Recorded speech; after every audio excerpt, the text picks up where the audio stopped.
Marks and Miss Matthews to tell his story of his life and the atrocities that he went through during World War II.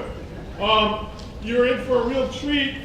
He took on challenges and adversity that we could not even imagine and turned into a message that he spreads throughout Long Island about how to handle situations and how to handle diversity and get along with one another.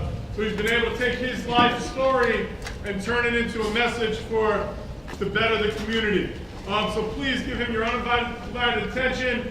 This is an assembly that I would say after 2 hours you will be really touched and it should change the way you think about things. So please give him a big round of applause.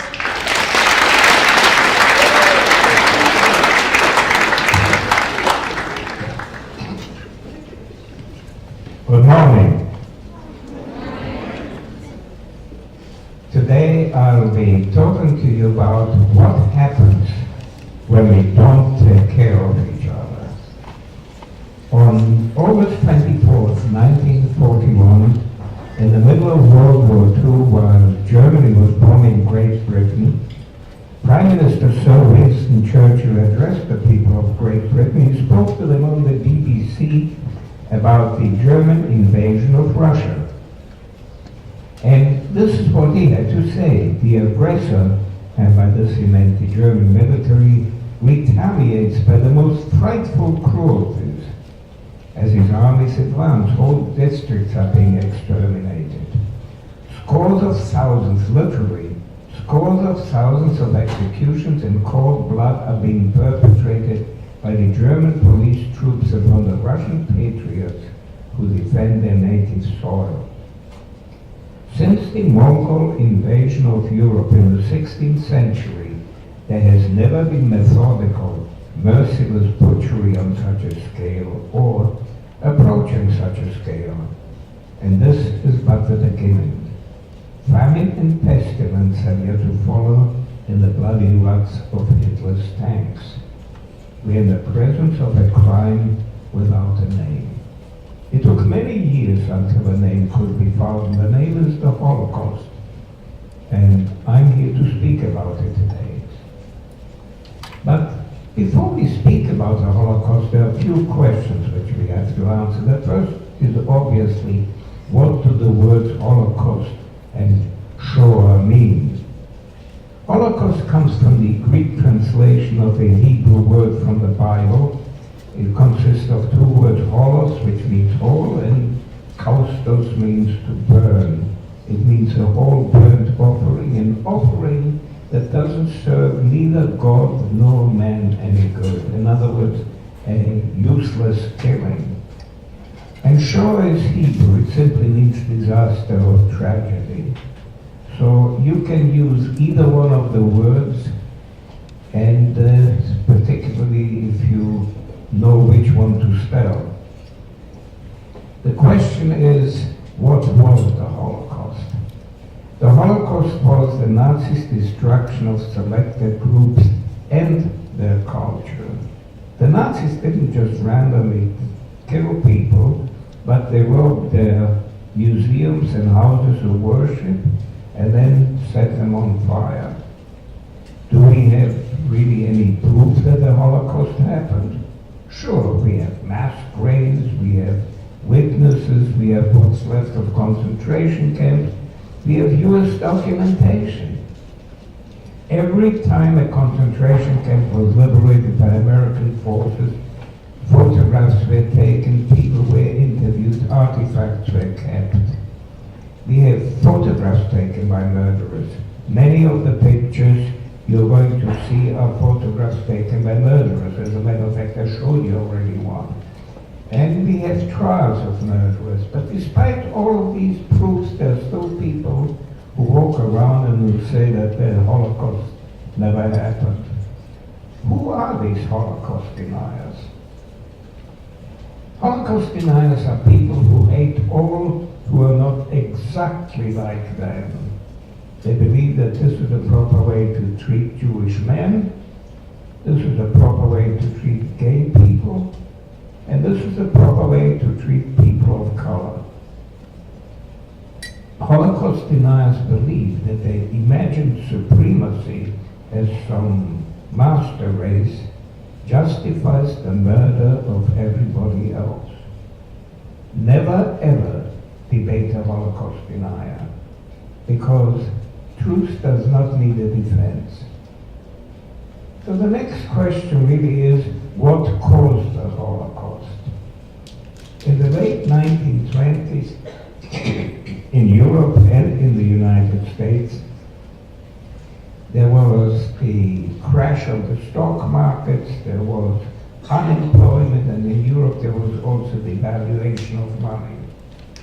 In Germany, you had a leader who had a very simple solution for recovery. Create a super Germany and eliminate all imagined enemies as well.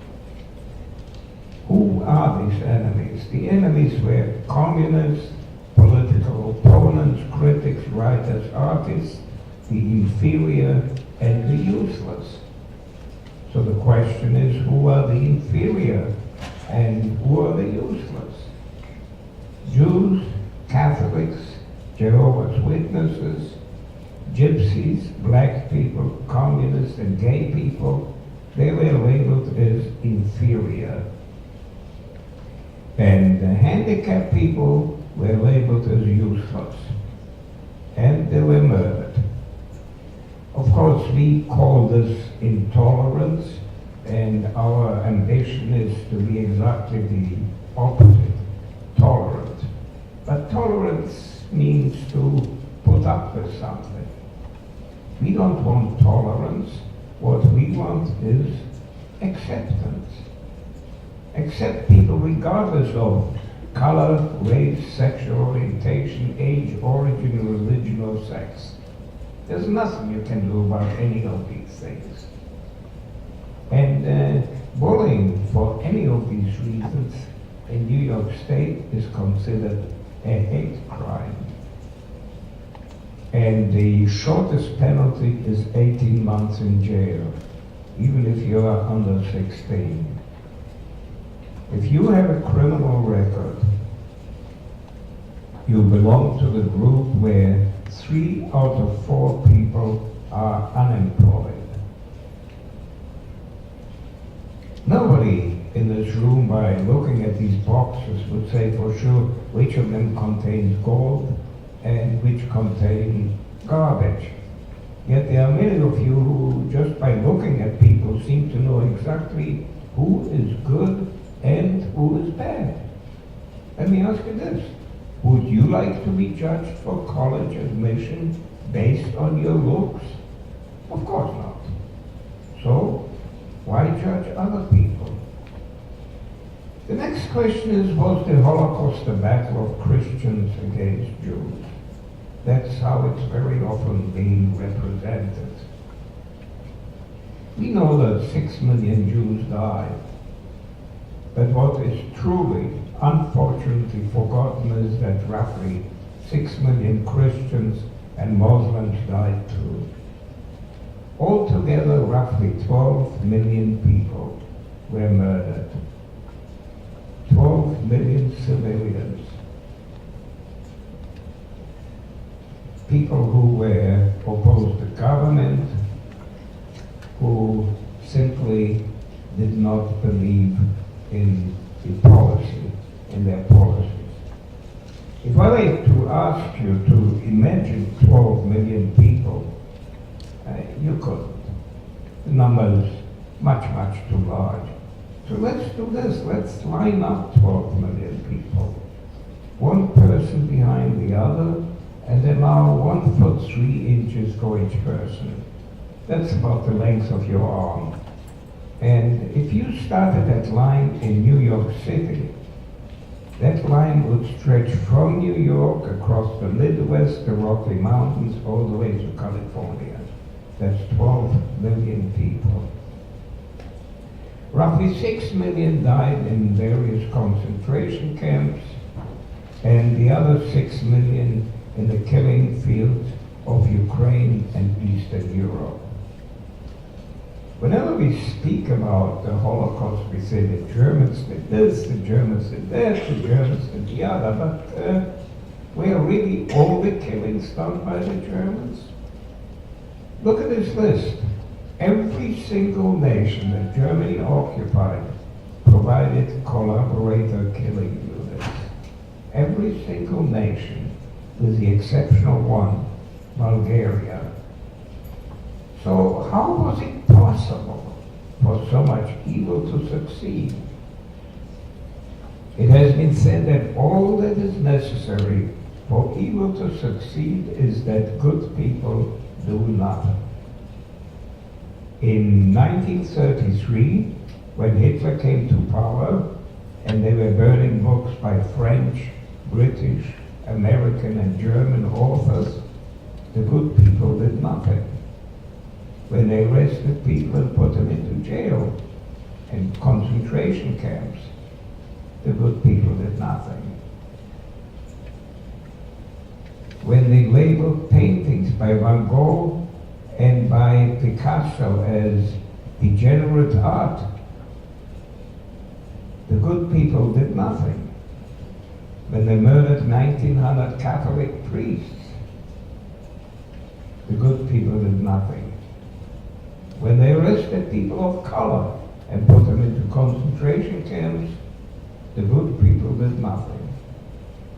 When they lined up gypsies and shot them, the good people did nothing. These were the worst enemies of Germany, because as long as you have little children, they will grow up and they too will have children. But if you manage to arrest these little children and murder them, there will be no more little children. And as a result of that, 1.5 million little children were murdered. They leveled towns strictly as a means of revenge. So they took the town of Lidice, for instance, in Czechoslovakia. They dug up all the graves, they leveled the town, they shot all the men, and then they put the children into the back of vans and pumped exhaust fumes into the vans and killed the children. These doctors and nurses, and they are doctors and nurses, participated in what was known as Operation T4, where they labeled people as life unworthy of life. They were handicapped people, senile people, mentally retarded people, even babies with birth defects.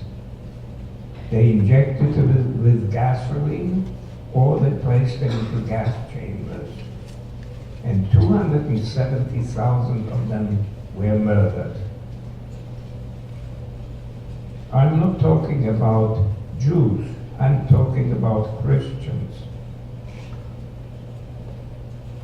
Here are just some of the people who were persecuted. Specific authors, Polish noblemen, communists, gypsies, blacks, Jehovah's Witnesses, even farmers who hid food. And the good people did nothing. So, what kind of a people were the Nazis, really? Nazis were cowards who wrote anonymous letters. They sent these letters to newspapers, they sent them to government offices and places of employment, and people who were named in these letters, many of them committed suicide. Today we call it cyberbullying. It's exactly the same thing, and many, many people who have been cyberbullied have committed suicide. Many, many teenagers are amongst them. Nazis were bullies who belonged to government-organized gangs. They dressed themselves the same way, they even combed their hair the same way. They were painting on windows and walls, just like some people still do right here on Long Island. They were bullies who ganged up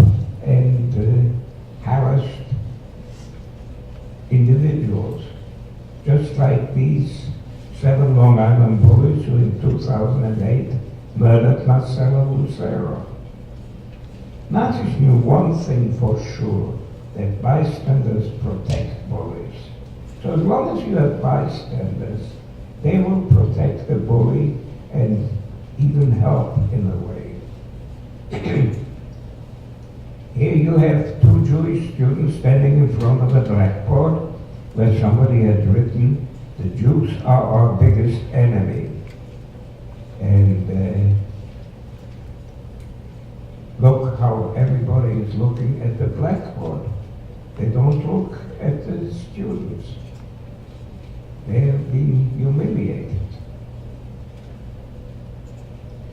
Jews had to scrub sidewalks. Very often they had to do it with toothbrushes. And many of the people who were involved in this scrubbing of sidewalks committed suicide afterwards because they were publicly embarrassed. Just as embarrassed as some students in schools whose books are being knocked out of their hands and they have to pick them up from the hallway. Nazis looked for ways to oppress others. So for every single minority, every single selected group, they had hundreds and thousands of rules against them. Here are some of the 2,000 anti-Jewish rules. For instance, public was forbidden to buy from Jews. So outside Jewish stores, they had big signs which said, "Germans, defend yourself. Don't shop from Jews." Jews were fired by all hospitals, schools, colleges, and corporations. Now, we can't imagine in this country somebody being fired because of their religion. Yes, yet it wasn't too long ago where we had signs like these all over the United States. We had signs like these, and we had signs like these. Jews got a big J stamped in their identification card, and they got a new middle name. If you were a man, it was Israel, and if you were a woman, it was Sarah. And this is the way a Jewish passport looked like. There's a big J on it and the middle name of Sarah. Jews had to wear a yellow star. If you were in Germany, this is the way the star looked, but if your name was Anne Frank, this is the way the star looked. They had signs like these: "Caution, Jews in village." They had special benches for Jews. It wasn't too long ago where we had special benches for colored people in this country. We had special water fountains. And we had special seats in the balconies in the movie houses. Jews were arrested and put in camps and ghettos. And the good people did nothing. So why didn't the Jews fight back? Because for every one Jew, there were 133 Germans. Not much of a fighting chance, is there? So if there were so few Jews, how did the Germans develop this hate against the Jews? Germans, the Nazis dehumanized them. They showed the Jew as a worm. They showed him as a caterpillar, as a snake, and as a caterpillar. And if you repeat a lie often enough, people will believe it. They showed, how about this? Here's a cartoon where the Jew is a spider. This cartoon is not from Germany. This cartoon is right here from the United States, from a newspaper called White Aryan Resistance. And you can subscribe to it. It's out, being published out on the West Coast. And in it you have cartoons like this. Of course, the Jews tried to escape from Germany, so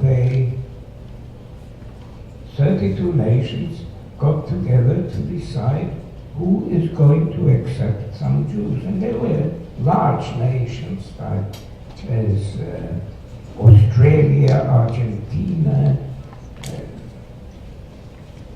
United States, huge nations that had plenty of food.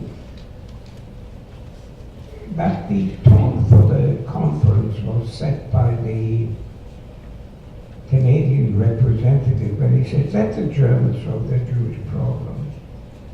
In other words, let the murderer solve his victim's problems.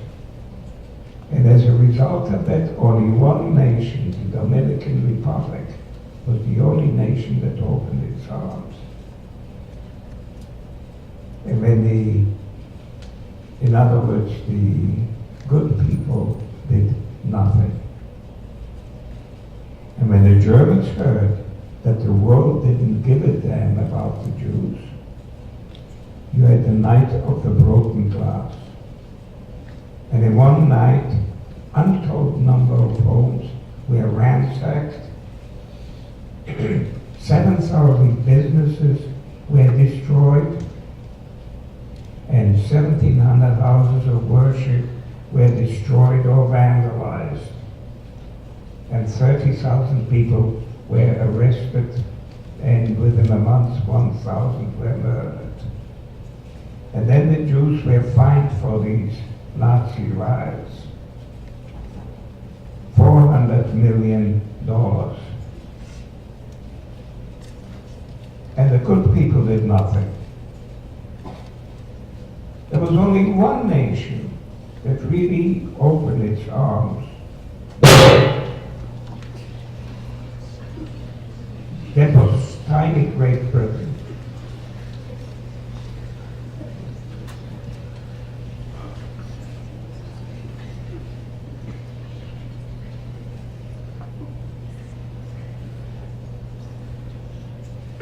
They allowed children under the age of 17 to enter the country unaccompanied by parents or guardians. And 9,800 went there. Hardly any of these children ever saw their parents again. There were the few who saw their parents after 7 years or so, didn't recognize them, and couldn't even communicate with them because they didn't speak German or Dutch anymore. They spoke only English. There was resistance in Germany. There was the White Rose movement. Hans Scholl and his sister Sophie Scholl and their friend Christoph Probst wrote 6 flyers over a 6 months period. They were arrested in the morning, sentenced to death by lunchtime, and beheaded by the evening. In January 1942, Heinrich Himmler, the head of the SS, announced the final solution to the Jewish question. 10 million Jews were sentenced to death and 6 million were executed. By this time, World War II was in full swing and nothing could be done. In 1933, my father was a mechanical and an electrical engineer in Germany, and he lost his job. And my sister and I, we couldn't go to school anymore. So we left Germany and went 3 countries away to Yugoslavia. And here's a picture of my sister and myself in 1933. I used to be adorable. Thank God I haven't changed much. We lived in a beautiful town called Zagreb, but we immediately ran into 2 very serious problems. Number one, the country didn't need any engineers. There was absolutely no need for engineers because the country was strictly agricultural. And secondly, we had to learn 2 new languages, He had to learn Croat and Serbian. And my parents never managed it. I'm going to give you a little bit of homework, and please, please, please do it. Ask one of your foreign-born school friends, how many languages do they speak? What did their parents do for a living in their home country, and how did they start in this country, and what problems did your friends have? In food, in watching television, in reading newspapers, in general in customs. Don't write any reports, please. Don't make picture reports or anything of the sort. Just sit down and listen to them. Listen for 5 minutes or 10 minutes. That's it. But get an idea about the problems, the difficulties that refugees have. Refugees had and still have. Please, I want you to do that. It's very, very important because you'll have a better understanding of the situation that reigned during World War II. As I said, we lived in a beautiful town, and here's a picture of me when I was about 11 years old.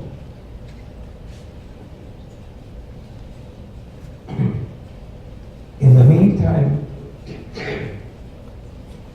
Germany kept expanding more and more, and there was no place she could escape to. My father died when I was 12 years old, and a couple of months later, Germany invaded Yugoslavia, and the part where I lived came under the ruling of Dr. Ante Pavelic. Pavelic was a fascist just like Hitler, and he was full of hate and vengeance. He immediately opened a concentration camp called Jasenovac, where about 200,000 people were murdered, and they were mostly murdered by having their throats cut with knives like this. In one town in Kragujevac, a couple of German soldiers were shot, so they went to a local high school just like this, and they picked up 200 boys from the high school, they marched them out of town, and they shot them. Jews had to, by the way, none of these kids were Jewish.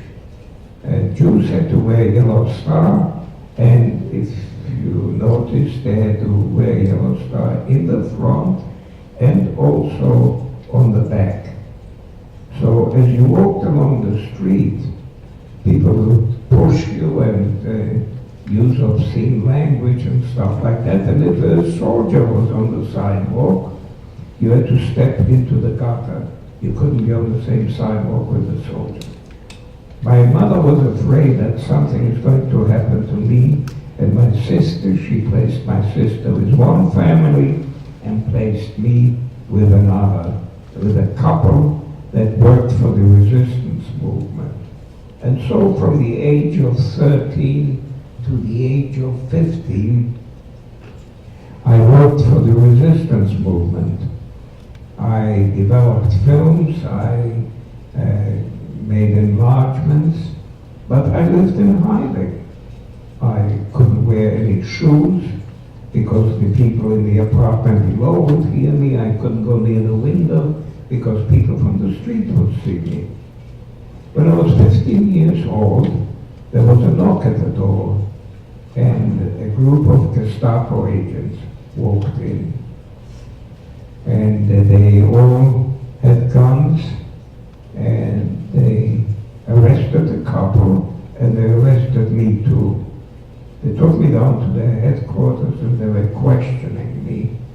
And every time I answered, the guy who interviewed me hit me. And I was there bleeding and crying all over his office, but he obviously didn't mind. His mother must have been very proud of him. Anyway, I was locked up in a basement cell for 3 days. There was no bed, no chair, nothing in it, just a bucket to be used as a toilet. And from there I was transferred to a border town between Croatia and Slovenia. And there I was locked up in a little wooden cell that was filled with millions and millions of fleas. I was wearing a short-sleeved shirt and short pants, and these fleas, they attacked me. And they really had a feast. They got into my nose, into my ears, my hair. It was terrible. After 3 days, I was shifted to Graz, Austria, and I found myself in this building. This is still today the police headquarters in Graz. I was in the back of the building, up on the 3rd floor, locked up with 3 other kids. 2 of them had been arrested for burglary, and the 3rd kid had murdered his mother. And I was the 4th criminal there. And I was there for 6 weeks. And one day I looked out of the window into the police station yard, and I saw my mother walking around with some other women. And that's the last time I saw her. From there I was shifted to Vienna, and I spent the night in this absolutely gorgeous synagogue. Except by the time I came there, it didn't look like this anymore, looked like this. It was destroyed during the night of the broken glass. There was glass on the floor, there was soot and dirt and torn prayer books. It was a horrible mess. The next day, I and 120 other people were put on a train and went on a 2-day train ride. And we ended up in Kerosene, Czechoslovakia. Look at the thickness of this wall. Look at the height of the wall. And look at the funny shape. What it actually was, it was a fortress that had been built in 1780, about 150 years before. And when planes were invented, fortresses became useless, because all you do is you just fly over, drop a couple of bombs, and that's it. So the military moved out and civilians moved in, and about 2,900 people lived there. And when Hitler took over Czechoslovakia, he said, hey, that's a wonderful place for a concentration camp. So, what is a concentration camp? If you have a lot of all different people living very happily together, and one group suddenly decides that they are superior, better than the others, they can take all the others and they can concentrate them in one little area. And once they are concentrated in that area, there are lots of things you can do with them. You can do nothing with them. You can put them to work. You can work them to death. You can cut their throats, or you can gas them and burn their bodies. And the Nazis did all of these things. There were thousands of these camps throughout Europe. But some people think that these were the first concentration camps that the Germans had. But that's not quite true. The Germans had 30 years before concentration camps in Africa, in their African colony, what's now known as Namibia. Then it was called German West Africa. And that's where they took heroes and armies, and they locked them up in concentration camps and starved them to death. This is the way the camp looked. No high official ever came to the camp. The highest was Himmler, the head of the SS, and he went to very few of them. This was the way we slept. There were originally 3,000 people there, 2,900, and suddenly this swelled up to 60,000. So when I say that it was overcrowded, it's an understatement. This is where we washed ourselves. And that's how people arrived. Actually, they didn't arrive like this until I came. I helped lay these railroad tracks. I also worked in the pits outside the wall, which were filled with mud and where willow bushes grew. We had to cut these willow bushes and make them into baskets. I also exterminated vermin from the building.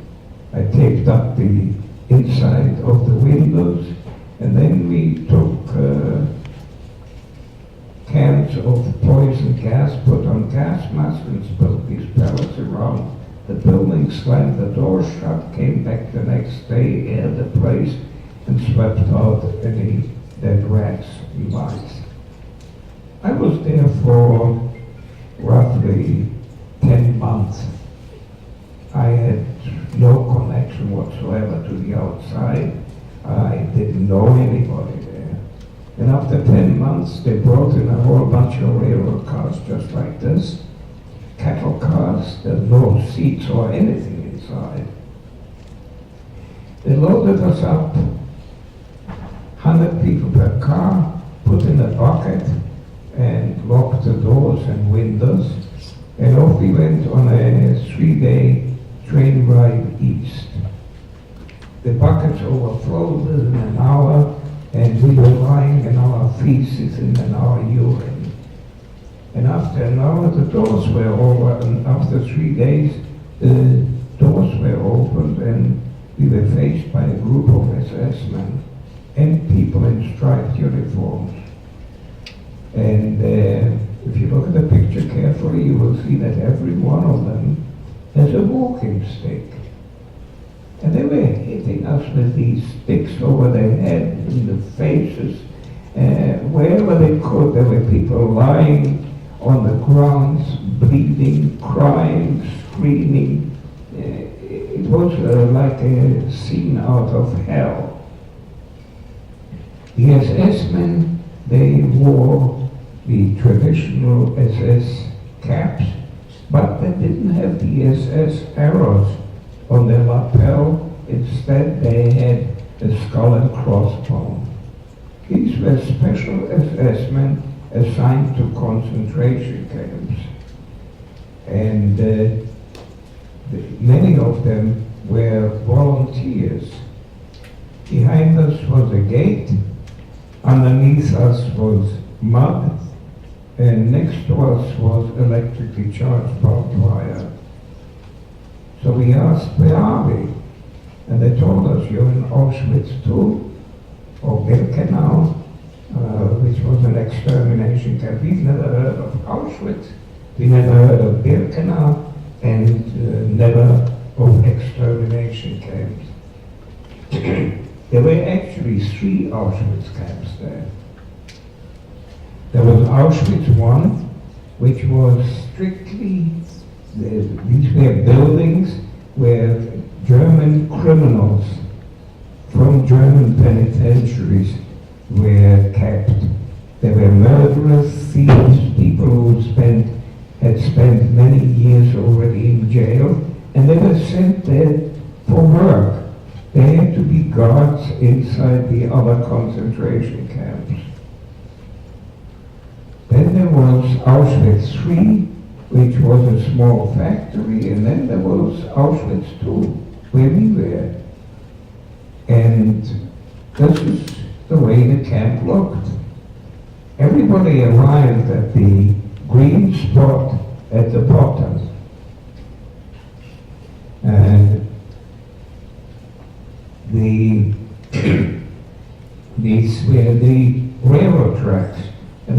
probably 70–80% of the people were immediately walked over to the red spots on the right-hand side. These were the gas chambers and the ovens.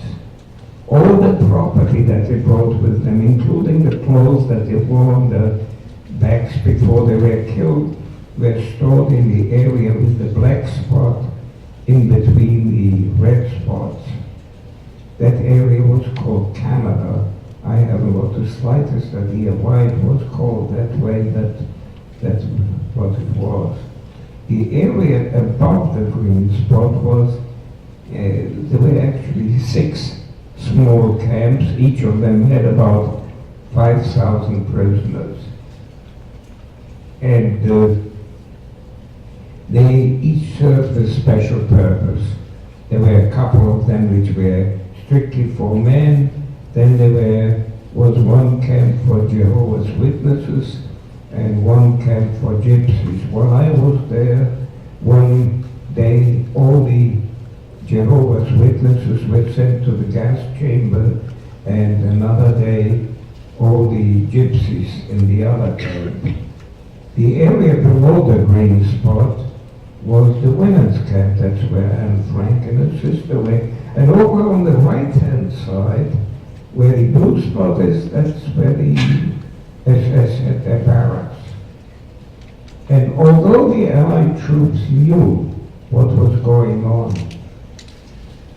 not one single bomb ever fell on the crematoria, not one bomb fell on the railroad tracks or fell onto the German SS men barracks. In other words, the good people did nothing. This is how the men looked, and this is how the women looked. We all got a tattoo on our arms and of our number, and we also got a number on our uniforms, plus a triangle. And depending why you were in the camp, that's how the triangle was colored. So political prisoners were red, gay people pink, Jehovah's Witnesses purple, gypsies black, Jews yellow, and thieves and murderers were light and dark green.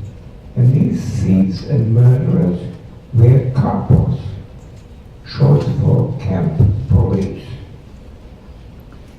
And they had an armband on, capo. And here you see a woman capo in action, beating an older woman. Look at the big wooden stick she has. This is a typical scene of a rival in the camp at the railroad tracks. People lined up and they immediately sorted into 2 groups.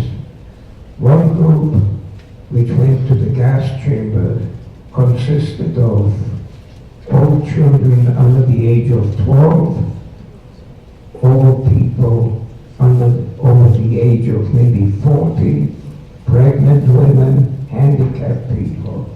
They were all sent immediately to the gas chambers, to one of these buildings.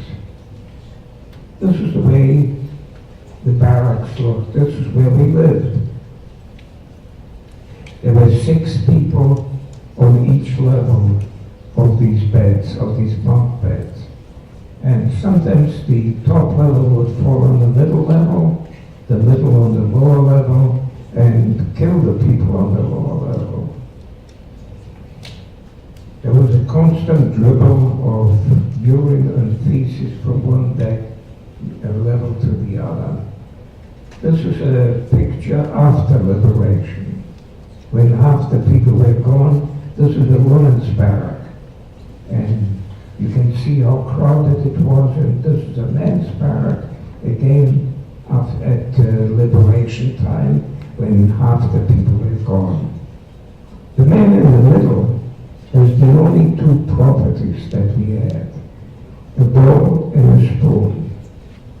The bowl was filled in the morning with some brown water made out of acorns, and we also got a piece of bread made out of flour and sawdust. For lunch we got a soup which was really salt water, into which small pieces of dirty unwashed potatoes had been cut. There was sand and grit and little stones in it. And in the evening we got the same type of a soup, and then we also got another piece of bread. That was it. We got roughly 400 calories a day, which is equivalent to 2 slices of bread and butter. And eating that food gave us, first of all, no vitamins whatsoever, and as a result of it, we lost our teeth. And we also got diarrhea from it. And this is the toilet that we had to use. And there was no toilet paper there. And you could spend just a couple of minutes there, and that was it. I mean, you can imagine how this room looked like with every seat being occupied. This is a typical bench they used to punish us. Punishment was very arbitrary. You know, if a couple felt you didn't work hard enough, or you didn't stand in line, or you didn't move fast enough, or you gave him a dirty look, you were sentenced right there on the spot, and the sentence was executed immediately. It was usually 10, 15, 25 strokes. You put your feet in the 2 holes in the bottom, and then you leaned over the bench like this, as demonstrated to General Eisenhower. One of the criminals held your arms, and the other criminal beat you with a stick. I've seen people dying on this. I once got 15 strokes, and I didn't think I'm going to make it. There was constantly mud wherever we went. There was mud, everlasting mud. And 3 times a day we had to stand between the barracks and be counted. And if one person out of 5,000 or 6,000 was missing, we had to stand there in snow, sleet, rain, ice, whatever, until the person could be found. If they couldn't be found, immediately we had to do what the Nazis jokingly referred to as sport. We had to do push-ups, we had to do knee bends, or do leapfrog jumping. Leapfrog jumping until a few people were dead. There was no way you could escape from the camp. 1,300,000 people had been shipped to Auschwitz, and only 2 people successfully escaped. That's it, finished. There was, first of all, there was electrically charged barbed wire, there were guard towers, there were German shepherds that had been trained to run after prisoners and tear them apart. When Auschwitz was liberated, all these German shepherds were immediately shot. And when somebody tried to escape and they caught them, they brought them back with a big cardboard sign around their neck which says, "Cheer, cheer, I'm back here." And then they were punished. If they were lucky, they were hanged. If they were not lucky, they chose some punishment. I once had to watch how 2 men were beaten to pulp with wooden poles. A man once tried to escape, so they took a barrel and they hammered nails from the outside of the barrel into the barrel, put the man in the barrel, closed it, and rolled it down a hill. Many people couldn't take the camp, so they threw themselves against the wires and committed suicide. This is one of the 4 crematoria that were there. And this is a typical gas chamber into which the prisoners were jammed with their arms raised high, being naked, and little children were thrown on top of them, and then the doors were slammed shut, and through this hole in the ceiling, the Cyclone B gas pellets were dropped, and once they were dead, another group of prisoners went in, and they removed the bodies from the gas chambers, and if they still had any rings on their fingers, they cut off the fingers and removed the rings, or they checked for gold teeth and removed them, and then the bodies were burnt in these pits, or in these ovens, or in these pits. And all that remained of them were boxes full of wedding rings, piles of glasses, shoes, clothing, empty suitcases. I'm frequently being asked, what's the worst thing that ever happened to you at the camp? The worst thing that happened to me was I was 16 years old, and I didn't know from one day to the next whether I'm going to be alive. The air was constantly filled with the smell of burning air and burning flesh. And we constantly heard the screaming of people as they were driven to the gas chamber. These were not people who just had arrived. They didn't know that they were going to be killed.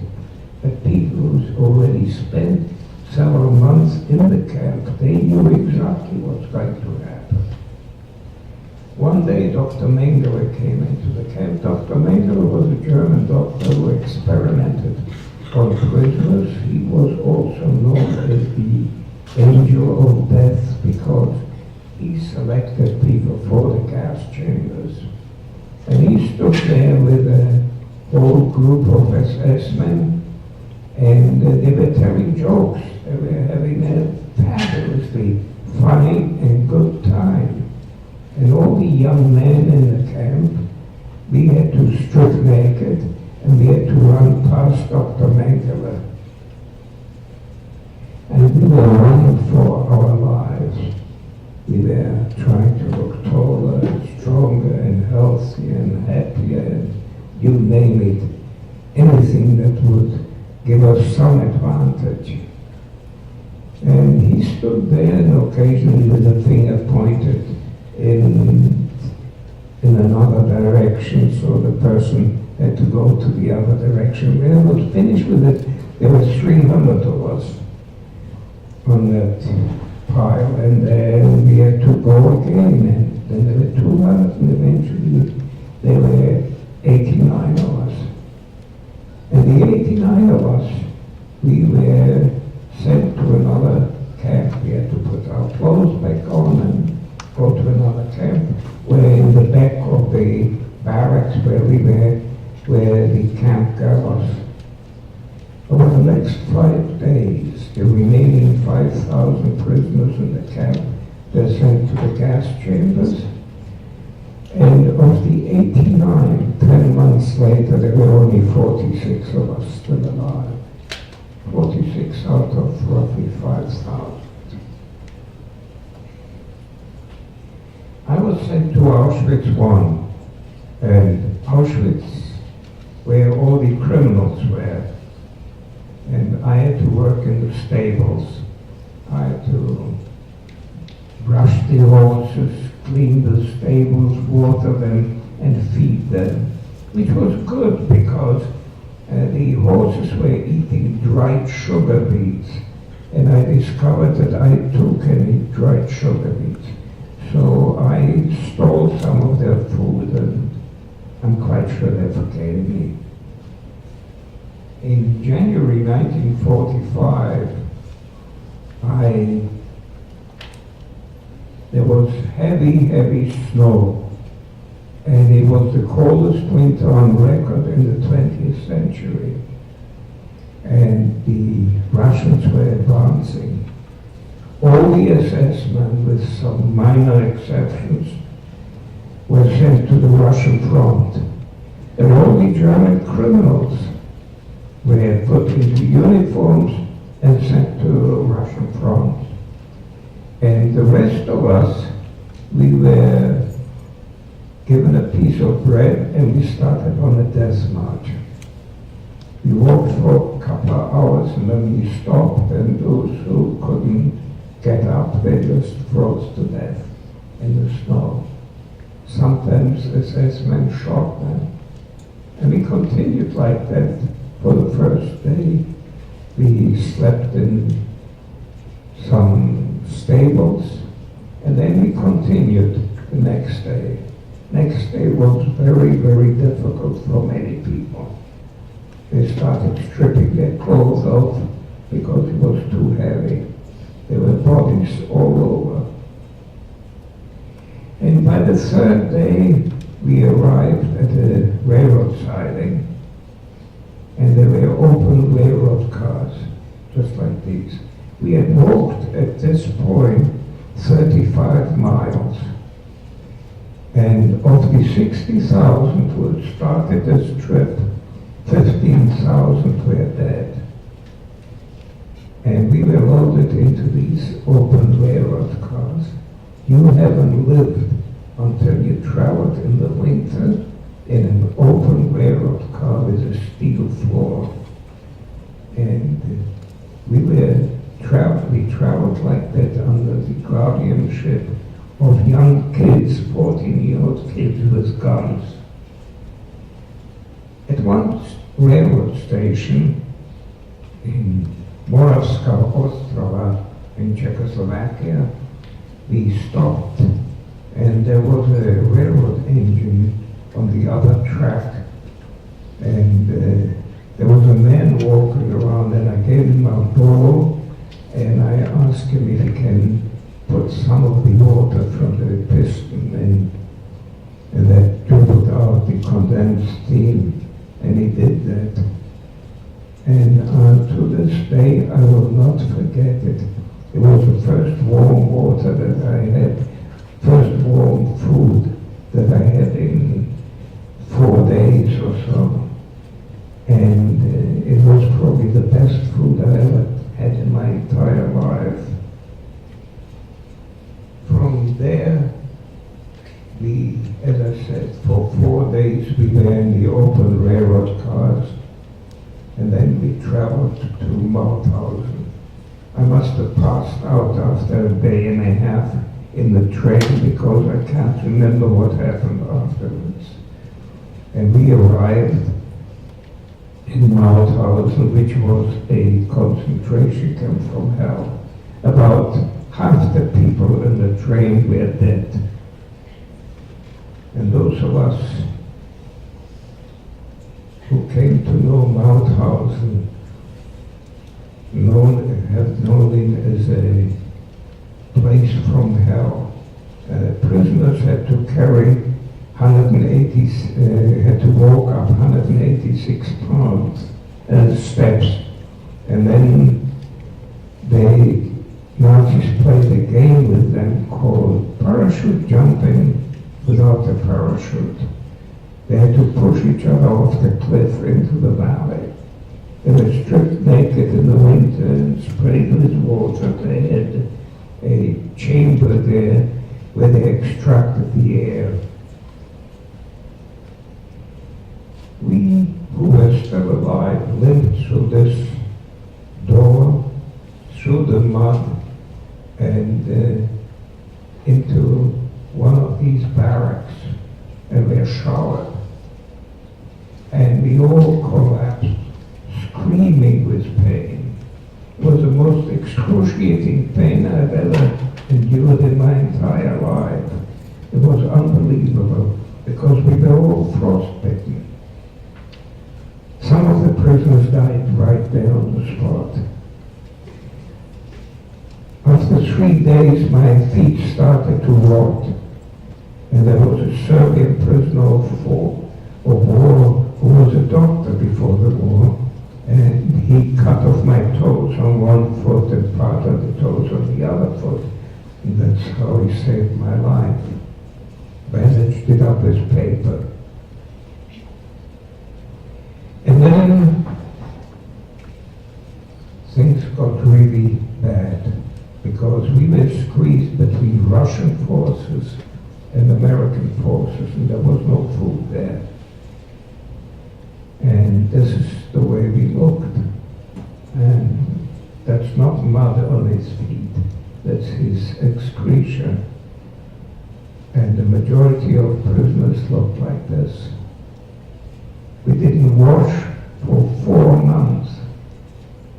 Nothing. We were stinking to high hell. I slept next to a dead man for 3 days just to get his ration of a tablespoon of moldy bread a day. And on the 5th of May, we were liberated by American forces. And they walked into the camp, and this is the way we looked. I was 17 at that time, and I weighed 64 pounds. And they gave us the only food that they had, military rations. And we ate that. I ate a can of chewing tobacco. I didn't know what it was. And I got terribly sick. Anyway, 20,000 people died. So they brought in the Austrian population, and they picked up the bodies and they buried them in mass graves. After 3 weeks, I was given a slip of paper and told to go home. And I hitchhiked from Austria back to Yugoslavia. When I came back to Yugoslavia, there was communism there, which was just as bad as the Nazis, only they were killing different people. I was there for about 2 years, and that's my document. And after 2 years, I managed to get to England. When I came to England, I had serious problems. I had no skills, I had no schooling, I couldn't speak English. So I started working as a laborer, then as a machine tool fitter, and then as a tool and die maker. I got married. I came to the United States. I went to college for 10 years at night. Never finished middle school, never finished high school. And I worked as an industrial engineer and consultant. Whenever I see a sign like this, I get upset.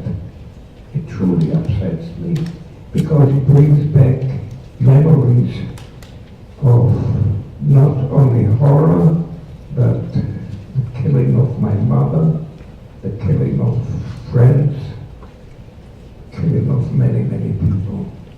For you, it should mean that somebody is in your area who's looking at you as a target. Everybody in this room is a target for white supremacists, for people like that. Everybody. That may be strictly because of your religion, because of the color of your skin, because of your background, because of the friends that you have, the books that you read, even the television shows that you watch. And painting a swastika or scratching it into a desk or anything like that is a crime, is a very, very, very serious crime.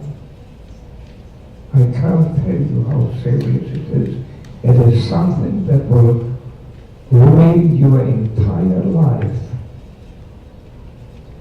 In any oppression, there are always four groups of people. There are the victims, the bully, the just, and the bystanders.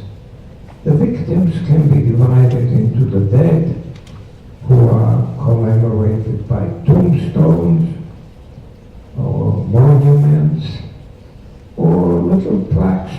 sidewalk. And the survivors, most of them ended up in displaced person camps and then dispersed throughout the world. Very few, if any, ever went back home. What about the bully and his gang? Well, Hitler and Goebbels committed suicide, and there were hundreds of trials at the end of the war. But what happened to all these thousands of SS men? 9,000 of them had escaped to South America. 9,000. Amongst them, Dr. Joseph Mengele, the officer from Auschwitz, the angel of death. He worked as an abortionist and drowned on a Brazilian beach in 1978. And then there were the just people, people I'd like to prefer to call the good people who did something. They simply asked themselves, how do I save the lives of these people? There was Mick Geese. She was the woman who saved the Anne Frank family. She tried to save them and kept them alive. What happened afterwards had nothing to do with her, but she tried her best. When she was asked why did she do it, she said I did what any decent person would have done. There was Monsignor Hugh Flaherty. He was an Irish priest in the Vatican, in the Pope's palace, and he saved many thousands. He taught Jews to sing Latin songs, and when German military visited them, these people, they sang for them. And they didn't know that they were Jews, but that's how he saved them. He saved many prisoners, escaped prisoners of war. And when he was asked why, he said it was the right thing to do. There was Dr. Ernst Leitz. He was the president of the Leica Corporation. He gave each of his 300 Jewish employees a brand new Leica and found them jobs in Canada, in America, and in Great Britain. When he was asked why, he said it was the right thing to do. There was Senpo Sugihara, a Japanese diplomat who saved 6,000 Jews by giving them transit visas through Japan into China. He lost his job and he died impoverished and very, very sick, but he said it was the right thing to do. Then there was Sir Nicholas Wellington. Actually, it was at that time Nicholas Wellington, an Englishman, 29-year-old Englishman. He went to Czechoslovakia and he saw many children without parents. So he said, I'm going to do something about it. And he created a phony organization called the British Committee for Children in Prague. And he saved 669 children. And I'm glad that he did that. He saved this little girl. This little girl had been my wife for 61 years. She passed on a couple of years ago. And here she is with Nicholas Wellington. Actually, he was knighted by the Queen. It's now Sir Nicholas Wellington. And when he was asked why did he do it, he said it was the right thing to do. So, how do you do the right thing and be a just person? You judge the situation, you understand the problem, you simply take action. Don't wait for others. Be the first to act. Because other people are waiting for you, you're waiting for them, and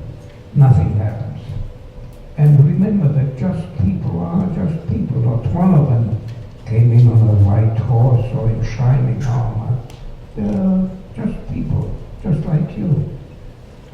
12 million people were murdered. 12 million. How is the murderer, really? Is it the person who pulls the trigger, or the good people who don't stop him? What kind of a person will you be when you know someone is in need?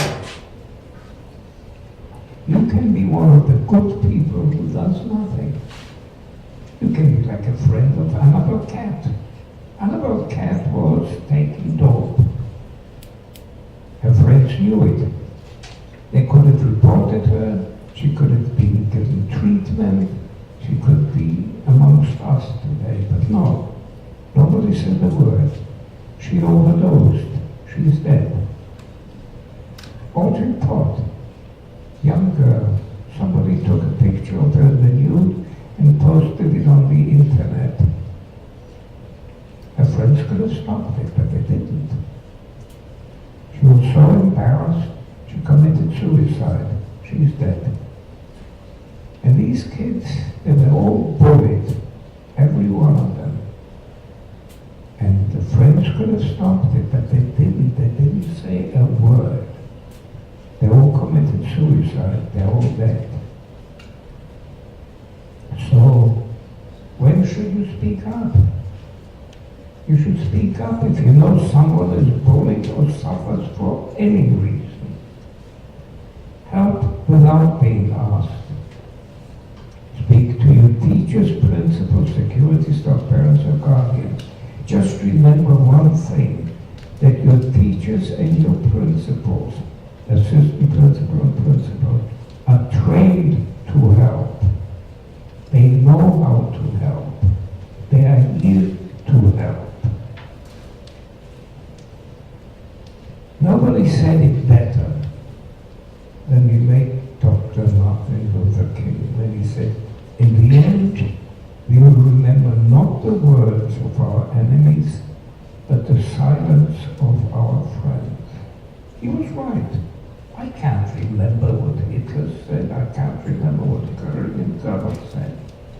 But I can remember the slamming of the doors into our faces when he begged to give us a certain, to let us in. At the beginning of my presentation, I answered many questions.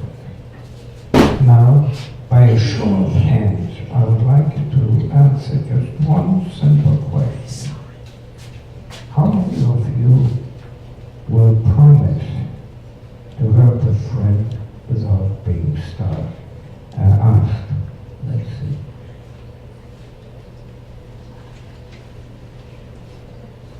I see lots and lots of hands. That's beautiful. Thank you very, very much.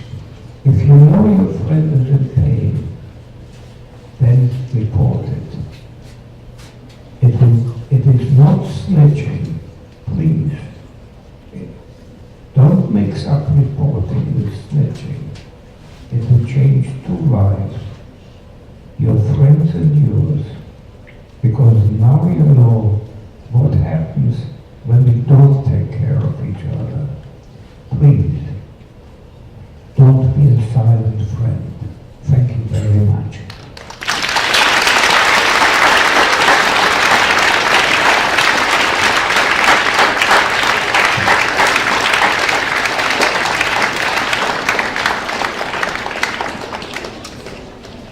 We have a few minutes if we want to do some question and answer, but before we do that, I just want to present a plaque to you, Werner.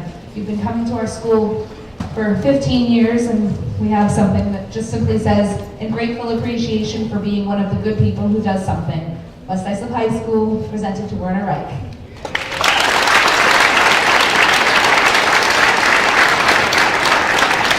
So we really do only have a few minutes, so maybe we can field a few questions. If you just put your hand up, I'll get the question and give it to Werner.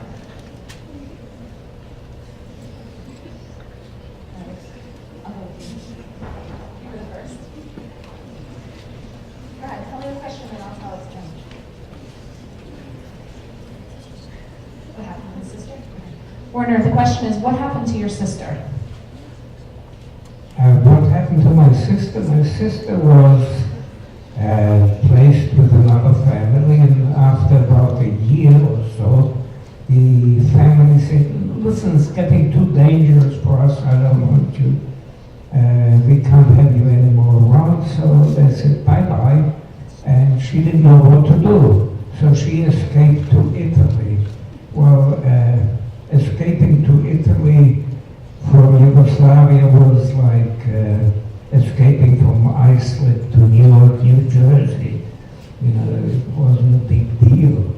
And she got promptly arrested by the Italians and put into a detention camp.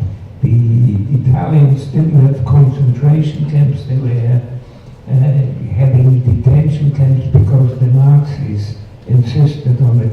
The Italians had for centuries had a very, very good relationship with the Jews. As a matter of fact, Mussolini's girlfriend was Jewish. So they put them into these camps which were miserable because there was no food there, no heat and stuff like that. But people died, but not in large numbers. So she was there for about a year, and then she was liberated by British forces. She stayed on in Italy, and she then came to the United States, and that's where I got reunited with her. And she passed on in 1999, and thank you for asking. I'd probably just want more questions.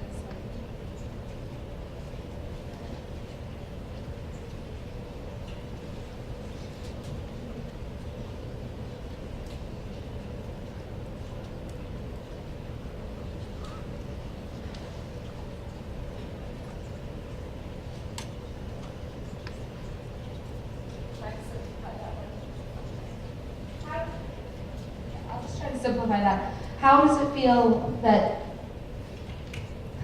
I'm trying to simplify it too, it was a long question, that you want it to end and that, how do you want me to simplify this? I'm sorry. It was a long question.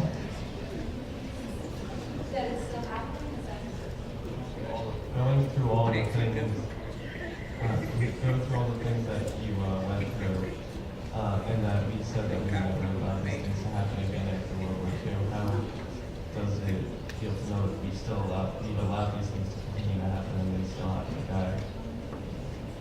Did you get that? How does it feel to know that things like this still happen today? How does it feel that it's still happening today? It feels bad, but it happens all the time. But there's one good thing, that the world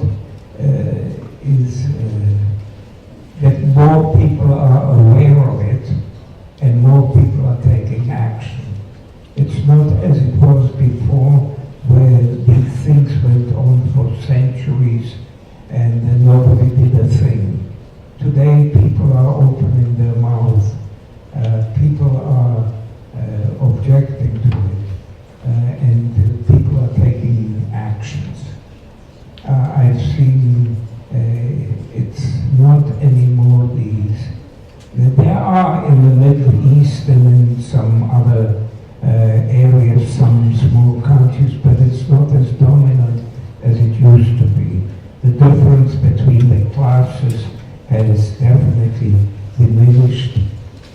The hatred between nations has diminished, such as the European Union, for instance, and sometimes artificially, for political reasons, differences are being pointed out. But there's one thing which I think few people are aware of it, that the Arabs and the Jews in the Middle East, they call each other cousins.